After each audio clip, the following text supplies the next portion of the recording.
जय जिनेन्द्र वंदितु सर्वसिद्धे ध्रुवममल मनोवमं गदिं पते वोच्छामि समय पाहुड मिणमो सुध केवली भणिदम। पंच परमेष्ठी भगवान की जय हो। कर्तृकर्म महाधिकार पिछली कक्षा से हमने प्रारंभ किया। आचार्य भगवान कुंद स्वामी महाराज इस अध्याय में कर्ता और कर्म के बारे में विशेष रूप से समझा रहे हैं। पिछली ज्ञानशाला की कक्षा में हमने पढ़ा, जब यह जीव कर्ता और कर्म दोनों में भेद नहीं करता, तात्पर्य जब यह जीव राग द्वेष करता है, क्रोधादि कषाय करता है, तो कर्मों का बंध करता है, तब तक यह जीव अज्ञानी बना रहता है। इसलिए हमें ज्ञानी बनना है तो हमें दोनों में भेद समझना होगा, और इसी बात को बतलाने के लिए आचार्य महाराज अगली गाथा आज पढ़ा रहे हैं। गाथा क्रमांक 76 निकाल लीजिए सभी अपनी अपनी जिनवाणी में। गाथा क्रमांक 76। जय्या इमेण जीवेण अपनो आसवाण यतहेव फिर से अपनो आसवाण यतहेव नादम हो दिविशेषम तरम तु तैयाण बंधो से। बोलिए जय्या इमेण जीवेण अपनो आसवाण यतहेव नादम हो दिविशेषंतरम तु तैयाण बंधो से। फिर से बोलिए इमेण जीवेण अपनो आसवाण यतहेव नादम हो दिविशेषं तरम तु तैयाण बंधो से। आइए इस गाथा का अर्थ समझते हैं। जय्या इमेण जीवेण, जय्या जब अर्थात जिस समय, इमेण जीवेण इस जीव के द्वारा, यह जीव अपनो आसवाण यतहेव, अपनो अर्थात आत्मा का, आसवाण यह और आश्रमों का, तहेव तथा, जब यह जीव आत्मा का और आश्रमों का नादम होदी ज्ञाता होता है अर्थात जान लेता है। जब यह जीव आश्रव को जान लेता है, जब यह जीव आत्मा को जान लेता है, कैसा?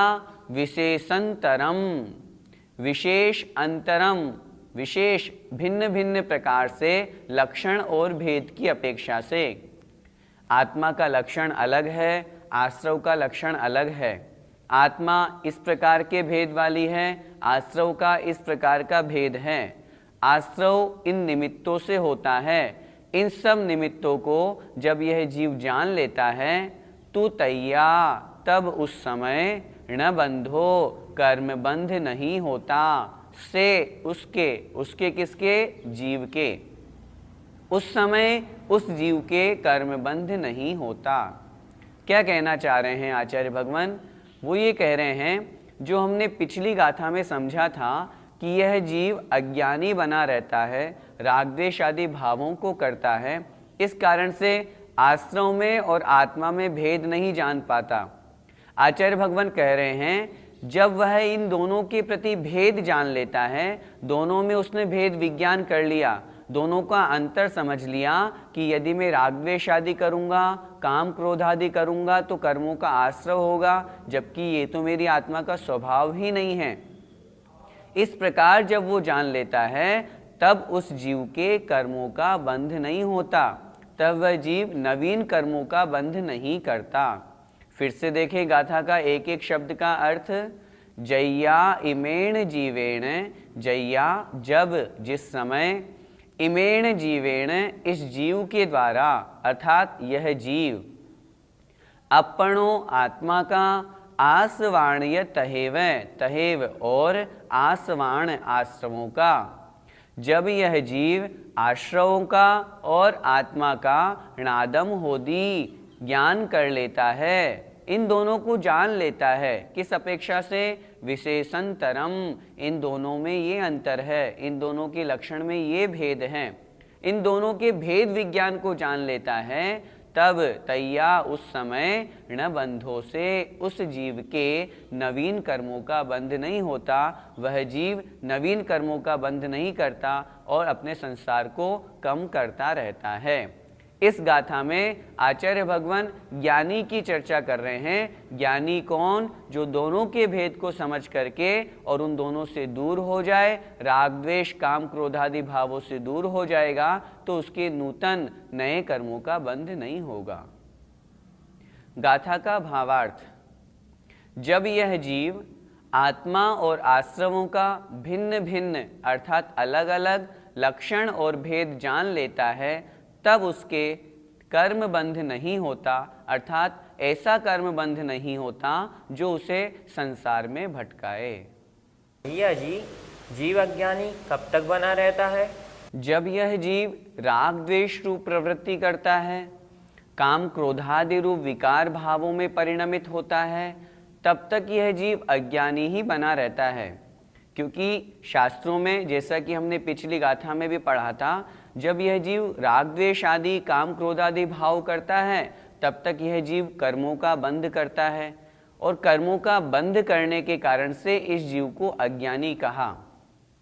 बहुत संक्षिप्त में यदि हम समझें तो जब यह जीव आत्मा और आश्रव में भेद नहीं करता, अर्थात जिन निमित्तों से कर्मों का आश्रव होता है उसे यह जीव यह नहीं मानता कि ये मेरे लिए दुख के कारण है, वो इन्हीं में लगा रहता है, काम क्रोधादि भाव करता है, राग द्वेष रूप भाव करता है, तब तक वह अज्ञानी ही बना रहता है। और जैसे ही इनसे छूटा, उससे भेद विज्ञान हुआ, तो वह जीव अज्ञानी से ज्ञानी बन जाता है। भैया जी, तो फिर बंध कब रुकता है? बंध रुकता है जब वह जीव आत्मा और आश्रव के भेद को जान लेता है, अर्थात जब यह जीव स्वसंवेदन ज्ञान को प्राप्त कर लेता है, आत्मा की अनुभूति करता है, शुद्धोपयोग को प्राप्त हो जाता है, क्रोधादि कषायों से दूर हो जाता है, तब इस जीव के कर्मों का बंध रुकता है। इसे हम दो दृष्टि से देखें। जब हम शुद्धोपयोग की दृष्टि से द्रव्यानुग की अपेक्षा देखते हैं, तो जब यह जीव अपनी आत्मा में, अपनी शुद्ध आत्मा का चिंतन करता है, आत्मा में लीन हो जाता है, शुद्धोपयोग को प्राप्त होता है, तब उसके कर्मों का बंध नहीं होता। द्रव्यानुयोग स्थूल कथन करता है, कर्णानुयोग उससे भी सूक्ष्म कथन करता है। आप कहेंगे तो क्या शुद्धोपयोग के बंध नहीं होगा या शुद्धोपयोगी के बंध नहीं होगा? होगा तो, लेकिन वह जो बंध है वह उसका संसार का निमित्त नहीं बनता। कर्णानुयोग की अपेक्षा देखेंगे तो 11वें 12वें गुण स्थान में उस जीव के शुद्धोपयोग कहा गया है, वहां उसके कर्मों का बंध नहीं है। एक बात यह भी समझें, कर्मों का बंध तो 13वें गुण स्थान तक होता है, फिर आप कैसे मना कर रहे हैं? मोहनी कर्म का बंध 10वें गुण स्थान तक समाप्त हुआ, अब कर्म का बंध नहीं। 11वें 12वें 13वें गुण स्थान में भी वह जीव जो कर्मों का बंध कर रहा है, वह साता वेदनीय का कर रहा है। वह कर्म का बंध उस जीव के संसार का कारण नहीं बनता। इसलिए आचार्य महाराज ने यहाँ पर यह कथन किया है, ज्ञानी होने पर, स्वसंवेदन होने पर, आत्मानुभव होने पर उसके कर्मों का बंध नहीं होता। यहाँ कौन से कर्मों का बंध लगाना है? जो उसे संसार में भटकाने वाले हैं, ऐसे अशुभोपयोग, अथवा शुभोपयोग, इन निमित्तों से जो कर्मबंध हो रहा है वो कर्मबंध उस जीव के नहीं होता है। ये हमें यहाँ पर समझना चाहिए। तात्पर्य यह हुआ कि जब वह जीव अपनी आत्मा में लीन हो जाता है, शुद्धोपयोग को प्राप्त होता है, तब संसार की अपेक्षा से उसका कर्मबंध रुक जाता है। इसलिए आचार्य महाराज यहाँ कह रहे हैं उस समय उस जीव के नवीन कर्मों का बंध नहीं होता। भैया जी, तो क्या शुद्धोपयोग में आश्रव बंध नहीं होता? सबसे पहले तो हम यह समझे शुद्धोपयोग कहते किसे हैं। आचार्य भगवान कुंद कुंद स्वामी महाराज ने ही लिखा, जब यह जीव समस्त बाह्य विकारी परिणामों से, बाह्य भावों से दूर हो करके आत्म स्वरूप में लीन हो जाता है, उस समय जीव के शुद्धोपयोग होता है। उस शुद्धोपयोग के धारी कौन? उस शुद्धोपयोग को धारण करने वाले मुनि महाराज। द्रव्यानुयोग की अपेक्षा से चर्चा करेंगे तो 7वें गुण स्थान से लेकर के 12वें गुण स्थान तक शुद्धोपयोग कहा गया है। जब हम कर्णानुयोग की अपेक्षा चर्चा करेंगे तो शुद्धोपयोग का गुण स्थान 11वां 12वां। शुद्धोपयोग में आश्रव बंध होता है या नहीं, यदि हम इस विषय पर चर्चा करें तो आश्रव बंध तो होगा, क्योंकि आश्रव बंध तो 13वें गुण स्थान तक कर्मों का आश्रव कहा गया है। लेकिन उस जीव का वह आश्रव बंध संसार का कारण नहीं हो करके मोक्ष में ही निमित्त वाला बनेगा। इसलिए उस संसार का कारण नहीं होने के कारण से उस आश्रव बंध को शुद्धोपयोग कहा गया है, वहां संसार का कारण नहीं कहा गया है। थोड़ा सा विचार करें शुद्धोपयोग के गुण स्थान पर। जो मुनि महाराज पूरे जीवन भर तपस्या करते रहते हैं, ज्ञान ध्यान तप में लीन रहते हैं, जिन्हें सांसारिक पर पदार्थों से कुछ भी नहीं लेना देना, उन मुनि महाराज को कभी एकाध सेकंड के लिए कभी हो जाए तो हो जाए। आचार्य श्री कहते हैं वर्तमान में शुद्धोपयोग तो हो सकता है, लेकिन ऐसे उत्कृष्ट चर्याधारी मुनि महाराजों को होता है। जीवन में एकाध बार कभी हो जाए तो हो जाए तपश्चर्या करते करते। लेकिन गुणस्थान 7वां। कुछ लोग शुद्धोपयोग का गुणस्थान 4था मानते हैं। उनकी इस विषय में आगम सम्मत धारणा नहीं है। शास्त्रों में कहीं पर भी किन्हीं भी आचार्यों ने चौथे गुणस्थान से शुद्धोपयोग नहीं माना। हम स्वयं मन में विचार करें, चौथे गुणस्थानवर्ती जीव के अभिसत्ता में अप्रत्याख्यानावरण, प्रत्याख्यानावरण, संजुलन कषाय का तीव्र उदय चल रहा है। जहाँ कषायों का तीव्र उदय होगा वहाँ शुद्धोपयोग कैसे संभव है? सोचिए तो सही। बहुत लोग कहते हैं जब इस विषय पर उनसे चर्चा की जाती है, इस पंक्ति का ये अर्थ भी तो निकाल सकते हैं, इस पंक्ति का ऐसा अभिप्राय भी तो ले सकते हैं। आगम में इस तरह का तर्क नहीं चलता, ऐसा अभिप्राय भी तो ले सकते हैं। हम अपना अभिप्राय क्यों लें? जब शास्त्रों में स्पष्ट आचार्य महाराज लिख रहे हैं, ब्रह्मदेव सूरी महाराज बृहद द्रव्य संग्रह में लिख रहे हैं, परमात्म प्रकाश आदि ग्रंथों में स्पष्ट लिखा हुआ है 7वें आदि गुण स्थान से शुद्धोपयोग प्रारंभ होता है, तो फिर हम चौथे गुण स्थान से मान करके अपने मत की पुष्टि क्यों करना चाहते हैं? बहुत अच्छी तरह से विचार करें। आगम के अनुसार हमें अपनी धारणा को बनाना है। जहां कषाय हैं वहां शुद्धोपयोग नहीं। वास्तविक तत्व में तो यही परिभाषा बनती है। इसीलिए तो कर्णानुयोग की अपेक्षा से आचार्य वीरसेन स्वामी महाराज ने 11वें 12वें गुण स्थान में शुद्धोपयोग कहा। फिर भी अतिमंद कषाय होने के कारण से द्रव्यानुयोग की अपेक्षा से वहां पर शुद्धोपयोग 7वें गुण स्थान से मान लिया गया है। उसका भी कारण ये है क्योंकि वह जीव अब आत्म ध्यान में लीन हो गया है, आत्मरूप प्रवृत्ति कर रहा है। इसलिए बहिरंग में कषायों का अभाव होने के कारण से, कषायों की प्रवृत्ति रुकने के कारण से उनके शुद्धोपयोग कह दिया। वास्तव में शुद्धोपयोग तो खरा सोना तो 11वें 12वें गुण स्थान में ही होता है। जब हम इतनी बात कर रहे हैं तो फिर विचार करें चौथे गुण स्थान में अविरत सम्यक दृष्टि, जो जिसके अभी अप्रत्याख्यानावरण है, प्रत्याख्यानावरण है, संज्वलन है, जो संसार के सब कार्य कर रहा है, उसके शुद्धोपयोग कैसे संभव है? इसलिए शुद्धोपयोग को बहुत अच्छी तरह से समझें। शुद्धोपयोग में बंध नहीं होता। कौन सा बंध नहीं होता? जो संसार बढ़ाने वाला है। तो क्या चौथे गुण स्थानवर्ती के ऐसा बंध नहीं होता जो संसार बढ़ाने वाला है? हम कैसे मान लें? आचार्यों ने आश्रव 2 तरह के बताए। सांप्रदायिक और ईर्यापथ। सांप्रदायिक आश्रव का गुण स्थान 1 से 10 तक, ईर्यापथ आश्रव 11, 12, 13 तक। तो जहाँ कषाय है वहाँ उसके संसार के निमित्त से आश्रव होगा, संसार को बढ़ाने वाला आश्रव होगा। जहाँ कषायों का अभाव हुआ वहाँ उसके आश्रव तो है, सत्ता में वह जीव कर्म का बंध तो कर रहा है, आश्रव तो कर रहा है, लेकिन वह उसके वैसा आश्रव नहीं हो रहा है जो उसके लिए संसार का निमित्त बने। इसलिए शुद्धोपयोग से आश्रव बंध नहीं है, शुद्धोपयोगी के कथनचित संसार अभाव के निमित्त वाला आश्रव वहां पर है। इस प्रकार हमें समझना चाहिए। आचार्य श्री का पद्यानुवाद देखें। रागात्म में निहित अंतर जान पाता, ज्ञानी वही मुनि जिनागम में कहाता। पाता न आश्रव नहीं विधि बंध नाता, होता समाधि रत है पर को बुलाता। ऐसा ज्ञानी जीव कर्मों के बंध से कैसे छूटता है, कर्मों का बंध उसके क्यों नहीं होता, उसका कारण आचार्य भगवान यहाँ अगली गाथा में बता रहे हैं। देखें। णादूणयासवाणम्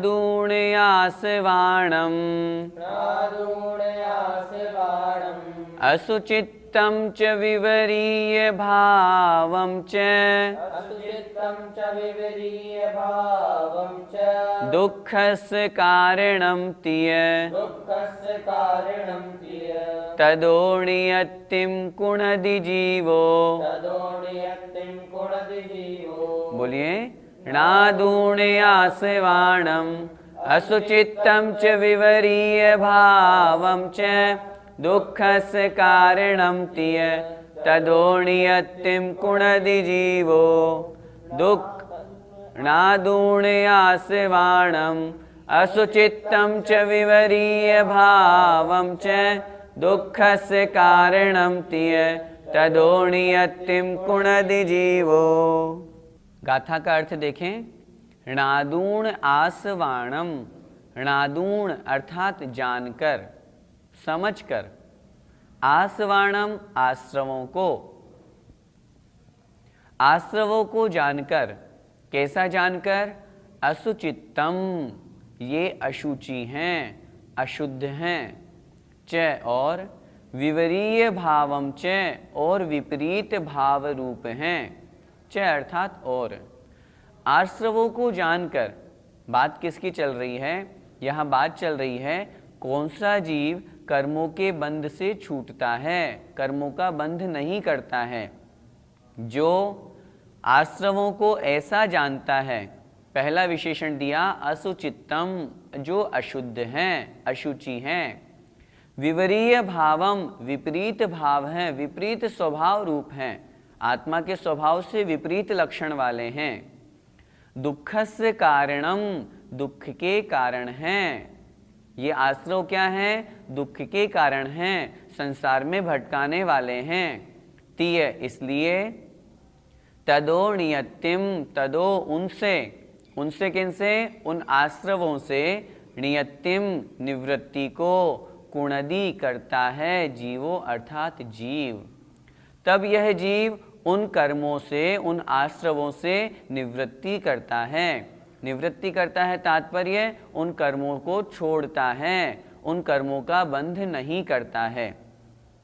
गाथा में बात चल रही है उस ज्ञानी जीव की जो आत्मानुभव कर रहे हैं, शुद्धोपयोग में लीन हैं। वे मुनि महाराज जब आश्रमों को ऐसा जान लेते हैं कि ये तो अशुद्ध हैं, ये तो कर्म मलों से मलिन हैं, राग द्वेष काम क्रोध आदि जितने भी विकार भाव हैं ये आत्मा के स्वभाव नहीं हैं, ये तो विपरीत भाव वाले हैं। और सबसे मुख्य कारण ये तो दुख के कारण हैं। काम क्रोध राग द्वेष मद लोभ मोह जितने भी विकारी भाव हैं ये सब दुख के कारण हैं। जब वह जीव ऐसा जान लेता है, ऐसे आश्रमों को समझ लेता है, तब वह जीव उन कर्मों को नहीं करता है, अर्थात उन कर्मों से निवृत्ति करता है, उन कर्मों का बंध नहीं करता। जो संसार के कारण वाले भाव हैं, विकारी भाव हैं, राग द्वेष भाव हैं, वो उन कार्यों को, उन कर्मों को, उन भावों को नहीं करता जिससे उसके कर्मों का बंध नहीं होता। इस प्रकार समझना चाहिए। गाथा का भावार्थ, आश्रमों का अशुचिपना, इनका विपरीत भाव और ये दुख के कारण हैं, यह जानकर जीव इनसे निवृत्ति करता है। 3 बातें यहाँ बताई। पहला, उनका अशुचिपना, अर्थात वे जीव को शुद्ध स्वभाव प्राप्त कराने में बाधक हैं। जब तक ये राग द्वेष विकारी भाव जीव में लगे रहेंगे तब तक यह अशुद्ध बना रहेगा। दूसरा, ये तो आत्मा के विपरीत स्वभाव है। काम, क्रोध, गुस्सा करना, लोभ करना, राग द्वेष करना, ये आत्मा का स्वभाव थोड़ी ना है, इसलिए उनका विपरीत स्वभाव।